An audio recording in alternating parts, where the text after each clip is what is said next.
Hello viewers, मेरा नाम है आरबी। आज मैं एक्सप्लेन करने जा रहा हूँ साउथ इंडिया की एक बेहतरीन फिल्म जिसका नाम है यू टर्न।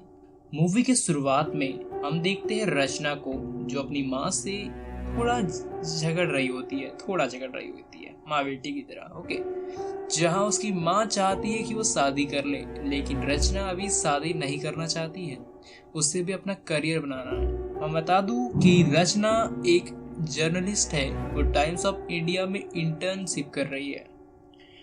उसका एक लव इंटरेस्ट भी है जो कि टाइम्स ऑफ इंडिया में ही क्राइम रिपोर्टर है, जिसका नाम आदित्य है। रचना आर के पुरम फ्लाईओवर पर हो रहे एक्सीडेंट पर एक स्टोरी तैयार करना चाहती है, क्योंकि आर के पुरम फ्लाईओवर पर कुछ लोग यू टर्न ले लेते हैं डिवाइडर ब्लॉक्स को हटाकर, और उन डिवाइडर ब्लॉक्स के वजह कई लोगों का एक्सीडेंट हो जाता है जिस कारण उनकी मौत हो जाती है। इस पर वो स्टोरी बनाना चाहती है। इसके लिए वो उस आर के पुरम फ्लाईओवर पर एक बौने भिखारी की मदद लेती है। वो बौना भिखारी उस आर के पुरम फ्लाईओवर पर जो भी गाड़ी यू टर्न लेती है उसका नंबर नोट कर लेता है, और ये नंबर वो रचना को देता है। रचना इसके बदले उसे कुछ पैसे दिया करती है। एक दिन वो सुंदर नाम के आदमी के घर जाती है, क्योंकि इस आदमी ने आज यू टर्न लिया था आर के पुरम फ्लाईओवर से। जब वो वहां पहुंचती है तो उसकी डोरबेल क्लिक करने पर, दबाने पर कोई भी दरवाजा नहीं खोलता, तो वो वापस चली जाती है। आज शाम को वो अपने लव इंटरेस्ट आदित्य के साथ सिनेमा हॉल जाती है मूवी देखने, और इसके बाद जब वो घर आती है तब अचानक से वहाँ पुलिस आ जाती है और उसे अपने साथ थाना ले जाती है, पुलिस स्टेशन ले जाती है, जहाँ पर एक बड़ा पुलिस ऑफिसर उस पर एक आरोप लगाता है, प्रश्न पूछता है कि तुमने सुंदर को क्यों मारा। पहले तो वो समझ नहीं पा रही होती है कि उसे यहाँ लाया क्यों गया है और उस पर इतना बड़ा इल्जाम लगा दिया गया है, तो पहले वो मना करती है, घबरा जाती है।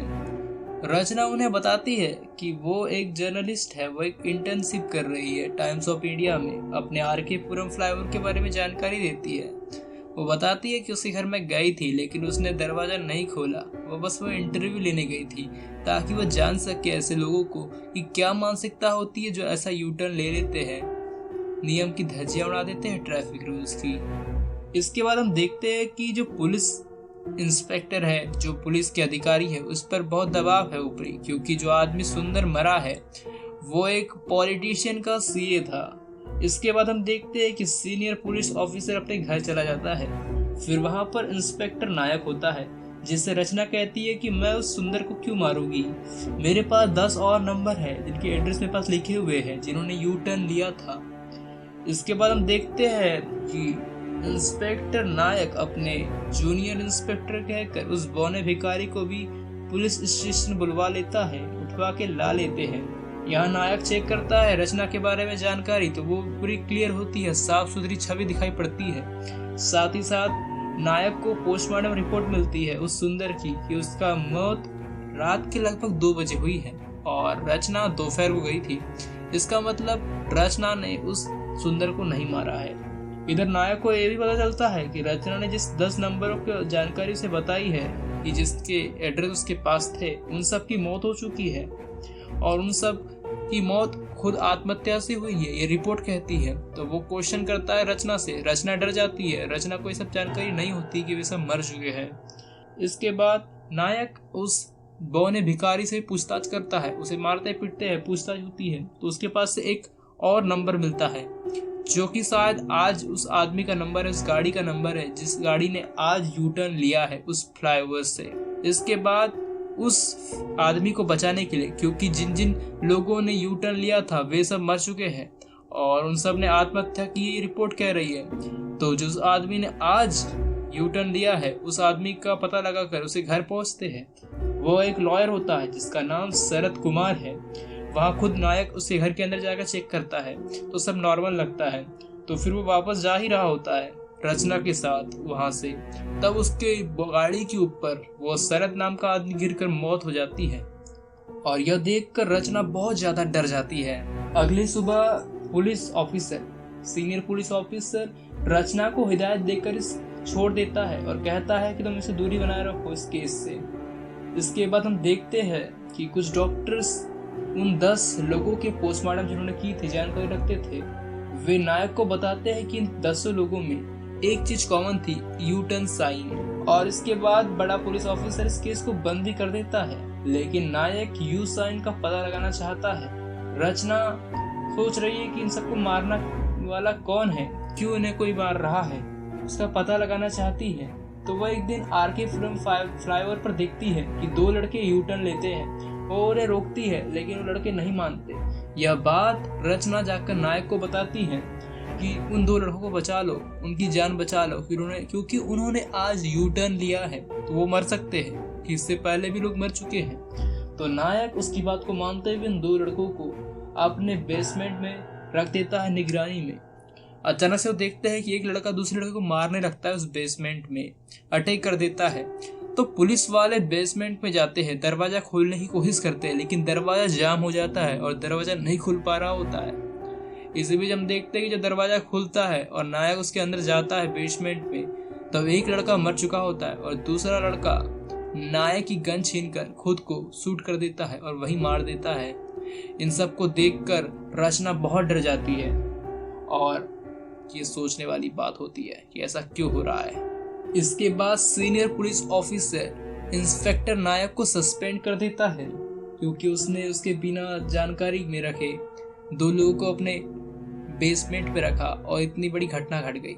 इसके बाद हम देखते हैं कि रचना रितेश का इंटरव्यू लेने जाती है। रितेश वो आदमी होता है जिसकी पत्नी और बेटी उस फ्लाईओवर में एक्सीडेंट से मर गए, जिसका नाम, उसकी पत्नी का नाम माया होता है और उसकी बेटी का नाम झरना होता है। इसके बाद रचना इस केस के बारे में जानकारी निकालने के लिए कि लोग मर क्यों रहे हैं, यू टर्न लेने से क्यों मर रहे हैं, इसलिए खुद यू टर्न लेती है ताकि ये सब पता कर सके। फिर हम देखते हैं कि रचना रात को जब सो जाती है तो उसे नींद में वो आरके पुरम फ्लाईओवर पर पहुंच जाती है, जहां उसे सभी मरने वालों की आत्माएं दिखती है। इसके बाद उसे वहां माया की आत्मा दिखती है जो कहती है कि तुम मरोगी, और यह देखकर वो इतना डर जाती है और उसकी नींद खुल जाती है। वो देखती है कि उसके घर पर माया और उसकी बेटी झरना है, और फिर उसके बाद माया कहती है कि तुमने डिवाइडर ब्लॉक्स हटाए, इस कारण मेरी बेटी की मौत हुई एक्सीडेंट में। वो छोटी सी बच्ची थी, उसे तो मौत क्या होती है पता ही नहीं था। तब रचना कहती है कि उस दिन उसने डिवाइडर ब्लॉक्स नहीं हटाए और उस दिन उसने यू टर्न इसलिए लिया ताकि वो पता कर सके कि मौत क्यों हो रही है। लेकिन माया नहीं मान रही होती है। तब माया उसे 1 दिन का वक्त देती है कि तुम पता लगाओ कि किसने उस दिन यू टर्न लिया, डिवाइडर ब्लॉक्स हटाए, जिस कारण मेरी और मेरी बेटी की मौत हुई एक्सीडेंट में। इसके बाद हम देखते हैं सीन शिफ्ट होता है और नायक व रचना टीवी फुटेज चेक कर रहे होते हैं कि आरके पुरम फ्लाईओवर की, लेकिन उस दिन की जिस दिन माया और उसकी बेटी झरना का एक्सीडेंट हुआ था, लेकिन उन्हें वहां पता चलता है कि उस दिन वहां पर कैमरा था ही नहीं, मतलब उस समय वहां कैमरे लगे ही नहीं थे। तब वो आरके पुरम फ्लाईओवर के स्टार्ट और एंडिंग के फुटेज चेक करते हैं, जहां उन्हें एक गाड़ी दिखाई पड़ती है, बाइक, 2 व्हीलर, जो कि बहुत ही कम समय में आकर जा रही होती है, मतलब उसने यू टर्न लिया होता है। तो इस गाड़ी का नंबर नोट करके रचना माया को दे देती है कि उस दिन इस गाड़ी ने यू टर्न लिया था, तो शायद इसी गाड़ी के यू टर्न लेने के कारण जो ब्लॉक्स हटाए गए होंगे और उससे तुम्हारा और तुम्हारी बेटी का एक्सीडेंट हुआ था। फिर से शिफ्ट होता है।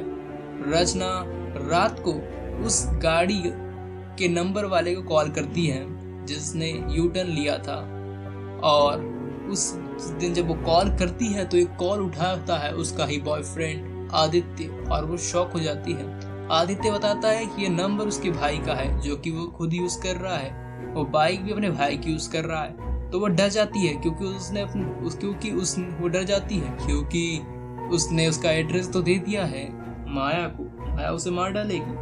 पहले तो वो कहती है रचना आदित्य से कि तुमने उस दिन डिवाइडर ब्लॉक्स हटाए थे जिस कारण माया और वो बच्ची मर गई। तब वो कहता है कि मैंने कभी यू टर्न लिया ही नहीं, और उसको विश्वास दिलाता है, तो उसे विश्वास भी हो जाता है। इसके बाद नायक को पता चलता है कि उसने गलत बाइक का नंबर निकाला था, और फिर रचना, नायक और रितेश को लेकर आदित्य घर पहुंचते हैं, क्योंकि रचना जानती है कि माया का गुस्सा रितेश ही शांत कर सकता है क्योंकि वो उसका पति है। वहाँ हम देखते हैं कि आदित्य को वो मारने ही वाली होती है, तो उसे वो बचा लेते हैं। इसके बाद रितेश माया को बताता है कि उस दिन डिवाइडर ब्लॉक्स किसी और ने नहीं बल्कि उसने खुद हटाए थे, जल्दबाजी के चक्कर में। उसे नहीं पता था कि उसके डिवाइडर ब्लॉक्स हटाने से ही उसका परिवार उजड़ जाएगा। एक्सीडेंट में तुम्हारी, उसकी पत्नी माया और उसकी बेटी झरना की मौत हो जाएगी। इन सब के बाद रितेश आत्महत्या करने की कोशिश करता है, लेकिन उसे माया बचा लेती है और कहती है कि तुम्हारा जिंदा रहना ही तुम्हारी सजा है। और इसके साथ ये मूवी समाप्त हो जाती है। वीडियो को देखने के लिए आपका बहुत बहुत धन्यवाद।